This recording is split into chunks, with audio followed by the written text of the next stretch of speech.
बिस्मिल्लाहिर्रहमानिर्रहीम। अस्सलाम वालेकुम स्टूडेंट्स। कल जैसे हमने बात ख़त्म की थी एल्डिहाइड की टोन पे, मैंने कुछ आपको होम टास्क भी दिया था करने के लिए असाइनमेंट के तौर पे कि आप घर से करके प्रैक्टिस करेंगे और मुझे सेंड करेंगे। अच्छा, कुछ तो इश्यूज़ ये आते हैं बच्चों को कि मैंने असाइनमेंट चेक नहीं की। मेरा तो यही ख़्याल है कि मैं अच्छे से हर पोस्ट को देखती हूँ, हर मैसेज को देखती हूँ और उसे चेक करती हूँ। कुछ को मैं चेक नहीं लिखती, बल्कि जिसमें गलतियाँ होती हैं उसको मैं अंडरलाइन या सर्कल करके उसको वापस एज अ इमेज आपको भेजती हूँ। तो आप उसको काइंडली अच्छे से चेक कर लिया करें कि वाकई हमारी असाइनमेंट चेक हुई है या नहीं। आप उन शायद इमेजेस को चेक नहीं करते और चेक को सिर्फ देखते हैं कि चेक हुई या नहीं हुई। सेकेंडली, कुछ लास्ट असाइनमेंट में सबकी गलतियाँ थी। अकीला का कुछ हद तक बहुत ठीक था, सिवाय इसके कि मैंने आपको जैसे बताया था पेंटेनोन, मतलब आपने एन ख़त्म नहीं करना। आपने लिखा था पेंटोन, पेंटोन नहीं है, पेंटेनोन है।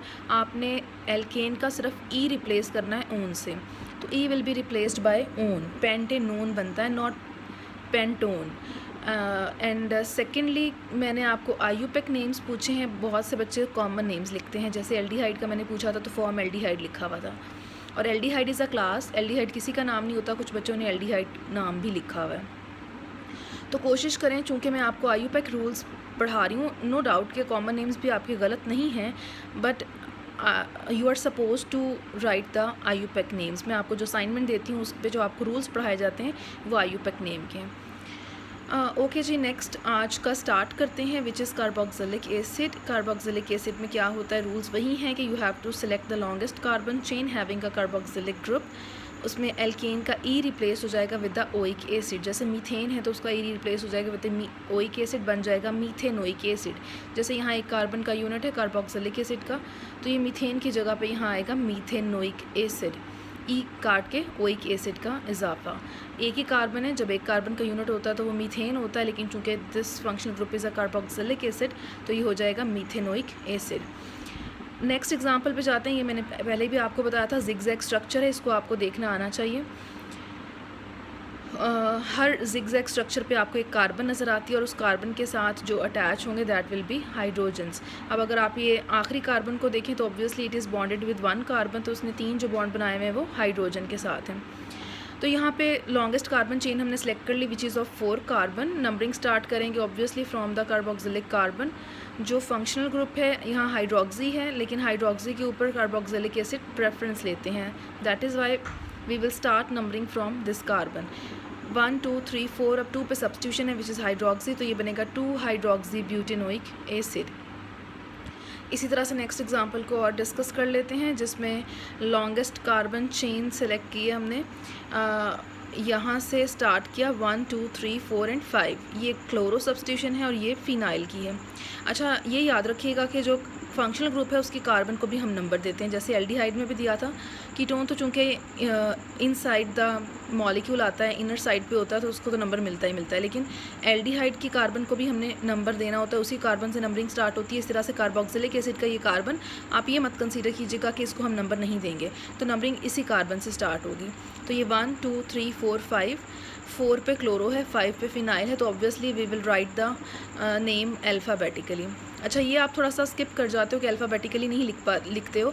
थोड़ा सा इस बात को मद्देनज़र रखा करें, जब भी आपने सब्स्टिट्यूएंट्स को लिखना है it will always be in alphabetical manner. जो ग्रुप पहले अल्फ़ाबेटिकली आता है वो पहले लिखा जाएगा, जो बाद में आता है वो बाद में लिखा जाएगा। जैसे कि आपने लास्ट स्ट्रक्चर में इथॉक्सी और मिथाइल में थोड़ा सा कन्फ्यूजन क्रिएट की हुई है। उसमें मिथाइल आपने पहले लिख दिया, ईथर में मैंने आपको नाम दिया था लिखने के लिए, तो आपने मोस्टली बच्चों ने मिथाइल पहले लिखा है, इथॉक्सी बाद में लिखा है। हालांकि अल्फ़ाबेटिकली इथॉक्सी पहले आना चाहिए और मिथाइल बाद में। ओके जी, इस पे आते हैं इसी नाम पे। तो यहाँ बना 4 क्लोरो 5 फिनाइल, चूँकि 5 कार्बन है तो it will be pentanoic acid.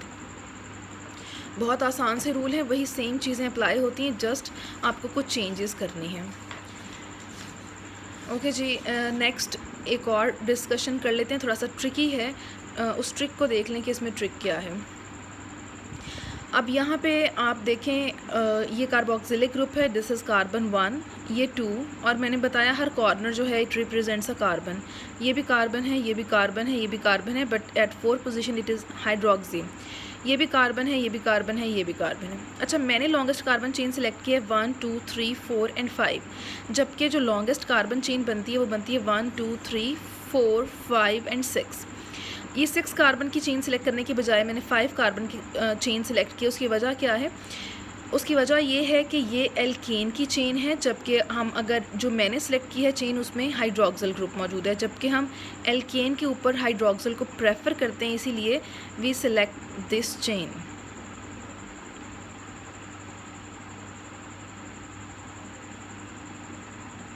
और सेकंड रीज़न भी कुछ मुझे नज़र आ रहा है, वो ये कि जब हमने ये कार्बन चेन सेलेक्ट की है तो यहाँ 2 आपको सब्स्टिट्यूएंट्स नज़र आ रहे हैं, एक 3 पे और एक 4 पे, जबकि अगर आप ये वाला कार्बन चेन सेलेक्ट करेंगे तो you will find only the 1 substitution. तो हमने रूल्स में सबसे पहली बात यही पढ़ी थी जब हमने एल्केन्स में पढ़ा था कि हमने वो लॉन्गेस्ट कार्बन चेन सेलेक्ट करनी होती है जिसमें हमें मैक्सिमम नंबर ऑफ़ सब्स्टिट्यूएंट्स मिले। तो अगर जो चेन मैंने सेलेक्ट की है उसमें हमें 2 नंबर ऑफ़ सब्स्टिट्यूएंट्स मिल रहे हैं, जबकि इस लॉन्गेस्ट कार्बन चेन में हमें, लेकिन वो भी रूल उस वक्त था जब दोनों कम्पीट कर रहे हों, दोनों में कार्बन चेन का नंबर बराबर हो। यहाँ पे हमें वाज़े नज़र आ रहा है कि एक 5 कार्बन का है, दूसरा 6 कार्बन का है, तो इसमें तो डाउट वाली बात नहीं थी। We should select the 6 carbon longest carbon chain, but we selected the 5 carbon as a longest carbon chain. तो उसकी वजह क्या है कि we give preference to the hydroxyl group over the alkane, that is I we select this chain. अच्छा, अब यहाँ पे 2 सब्स्टिट्यूशंस हैं, 4 पे हाइड्रोक्सी है, 3 पे प्रोपाइल है। प्रोपाइल 2 तरह का ग्रुप होता है, एक को हम नॉर्मल कहते हैं, दूसरे को हम आइसोप्रोपाइल कहते हैं। तो it is necessary to mention either it is normal और अ आइसो ग्रुप, अदरवाइज़ उसका नेम फुल कंसीडर नहीं होगा। अच्छा, अब हाइड्रोक्सी है और दूसरा प्रोपाइल है, अल्फ़ाबेटिकली हाइड्रोक्सी पहले आता है, तो we will write 4 hydroxy 3 propyl. 5 carbon का यूनिट है तो it will be pentanoic acid. आखिरी स्ट्रक्चर आपके लिए करने के लिए है, ये आपने करके बताना है। ये मैं आपको बता देती हूँ, हिंट ये है कि carboxylic acid have preference over the alkynes, alkynes के ऊपर उनको प्रेफरेंस मिलेगी। ओके जी, नेक्स्ट क्लास है एस्टर्स। एस्टर्स हमें पता है क्या होते हैं। एस्टर्स में C double bond O R और यहाँ पे भी R ग्रुप होता है, इस ग्रुप को हम एस्टर कहते हैं। एस्टर में हमने वही चेन सेलेक्ट करनी है जिसमें एस्टर ग्रुप मौजूद होगा और एल्केन का E रिप्लेस हो जाएगा विद द O8। जैसे मीथेन है तो मीथेनोएट बन जाएगा, इथेन है तो इथेनोएट। अब एस्टर की एग्जांपल को ही डिस्कस कर लेते हैं, उससे आगे हमें नाम पता लग जाएगा। अब एस्टर में क्या होता है कि जो C डबल बॉन्ड O वाला यूनिट होता है उसको हम एज अ पेरेंट लेते हैं और जो O के साथ यहाँ मौजूद होता है उसको एज अ सब्स्टिट्यूएंट, मैंने सर्कल भी किया हुआ है, तो जो सर्कल में है वो एज अ सब्स्टिट्यूएंट लिखा जाएगा, बाकी सारा एज अ पेरेंट। अब आप देखें तो ये 1 कार्बन का यूनिट है तो सब्स्टिट्यूएंट को हम कैसे लिखते हैं, YL के साथ, मीथाइल, तो ये बनेगा मीथाइल। और ये 2 कार्बन का यूनिट है तो इसको इथेन के साथ ये बन जाएगा इथेनोएट। अब आप देखें N के बाद मैंने E नहीं लिखा बल्कि लिखा है O8, E काट के O8 का इजाफा, तो it will B methyl ethanoate. ये एज अ सब्स्टिट्यूशन आएगी मिथाइल की, और जो C डबल बॉन्ड ऑक्सीजन के साथ इधर वाला ग्रुप होगा वो एज अ पेरेंट आएगा। यहाँ पे भी आप नेक्स्ट एग्जांपल में देख सकते हैं, मैंने जिसको सर्कल किया इट इज़ अ सब्स्टिट्यूएंट और ये पेरेंट। पेरेंट यहाँ पे सेम है जो हमने पीछे लिया था इथेनोएट, जबकि जो सब्स्टिट्यूशन है वो डिफरेंट है, वहाँ मिथाइल थी, यहाँ आइसोप्रोपाइल है। जैसे मैंने आपको बताया नॉर्मल प्रोपाइल और आइसो में डिफरेंस होता है, तो जहाँ आइसो होगा you will mention isopropyl, necessary है क्योंकि इसके बगैर name will be incompleted. Okay जी, नेक्स्ट स्ट्रक्चर है, इसमें थोड़ा सा ये आ गया कि सब्स्टिट्यूशन में मज़ीद सब्स्टिट्यूशन है। ये वही इथेनोएट यूनिट है हमारे पास 2 कार्बन का, इस ऑक्सीजन के साथ अब ये जो मौजूद है इट इज़ अ सब्स्टिट्यूएंट, लेकिन इस सब्स्टिट्यूएंट को हम सिंपली नहीं लिख सकते। इसमें अब 2 पे क्या मौजूद है, ऑक्सो। 3 कार्बन का यूनिट है तो obviously it will B propyl, लेकिन कौन सा प्रोपाइल होगा। अब इसमें आपने ये पोजीशन देखने के लिए नंबरिंग स्टार्ट करनी होती है उस कार्बन से which is directly attach to the oxygen. आपने इस कार्बन से नंबरिंग स्टार्ट करनी है 1 2 3, वहाँ फंक्शनल ग्रुप जिस पोजीशन पे मर्जी हो, यहाँ बेशक यहाँ इस पोजीशन पे होता है फिर भी नंबरिंग यहाँ से स्टार्ट नहीं होगी। नंबरिंग कहाँ से स्टार्ट होगी, जहाँ से ऑक्सीजन के साथ कार्बन डायरेक्टली अटैच है, तो it will B position 1 2 3 and so on, अगर और भी कार्बन मौजूद होते हैं। तो 2 पे हमारे पास क्या मौजूद है, कीटो ग्रुप है जिसको हम एज अ सब्स्टिट्यूएंट लें तो क्या कहते हैं, ऑक्सो, तो ये बनेगा 2 ऑक्सो प्रोपाइल ग्रुप। सब्स्टिट्यूशन क्या आ गई, 2 ऑक्सो प्रोपाइल, और पेरेंट वही रहा इथेनोएट, तो इसका नाम हुआ 2 ऑक्सो प्रोपाइल इथेनोएट। ये कुछ एस्टर के नेमिंग थे, और लास्ट पे आपके लिए एक होम टास्क है। इसमें भी अगर आप देखें तो ये एस्टर ग्रुप है, एस्टर के साथ अल्कोहल भी है, लेकिन ester will get preference over the alcohols, ये मैं आपको बता दूं। तो उसी लिहाज से आपने अपने एस्टर को एज अ पेरेंट रख के नाम देना है। तो ये स्ट्रक्चर आप नोट डाउन कर लीजिएगा और इसका नाम लिख के आपने मुझे सेंड करना है। तो कल मैंने कुछ लंबा करवा दिया था नोमेनक्लेचर में कुछ यूँ किया करें, आप खुद से भी एग्जांपल्स को डिस्कस किया करें।